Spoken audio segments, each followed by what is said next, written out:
Welcome to The Explainer. Today we are unlocking a pretty radical new look at the Apostle Paul.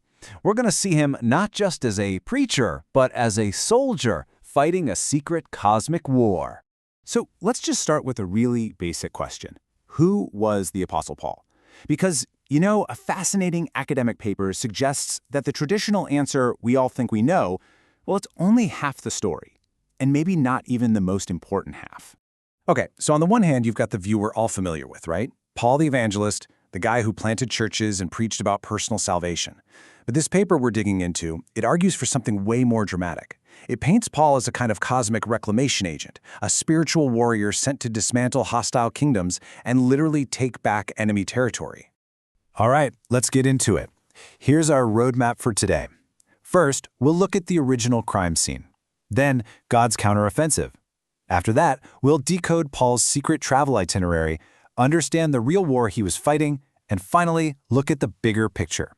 First up, the cosmic crime scene. See, to really get what Paul was up to, we have to rewind the clock, way before he was even born, to a cosmic catastrophe that kicked this whole conflict off.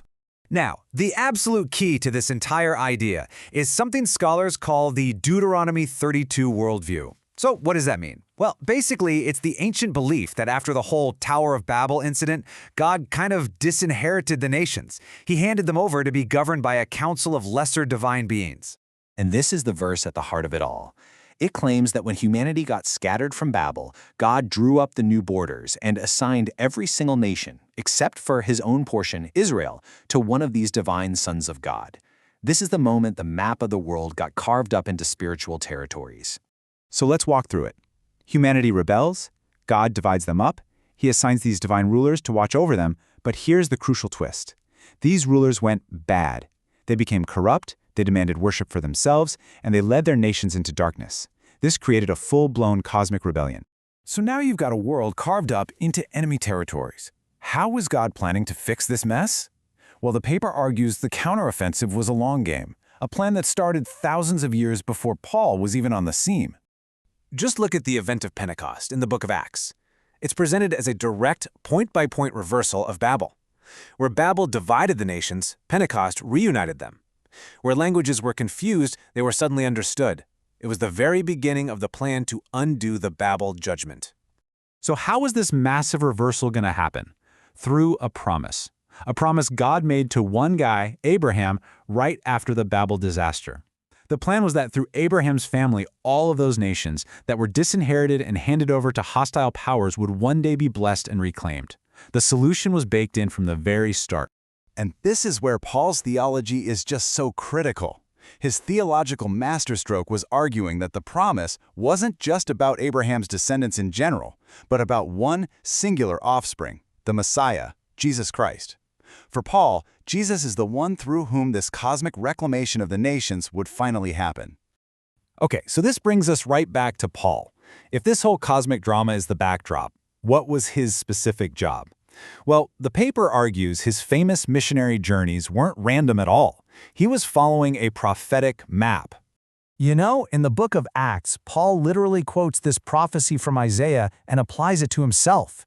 He saw himself as the agent, the light, sent to invade the spiritual darkness of the nations, those territories ruled by the hostile powers. And get this, the paper says this wasn't just some vague mission. The book of Isaiah actually provides what you could call a prophetic hit list, a literal map of nations at the ends of the earth that had to be reclaimed. This was his ancient battle plan. Now here's the kicker. The final name on that list, Tarshish. And in the first century world, where was Tarshish? Everyone understood it to be Spain, the westernmost edge of the known world. This explains Paul's obsession with getting to Spain. It wasn't just wanderlust, it was the final target on his prophetic checklist. So what did this reclamation actually look like on the ground?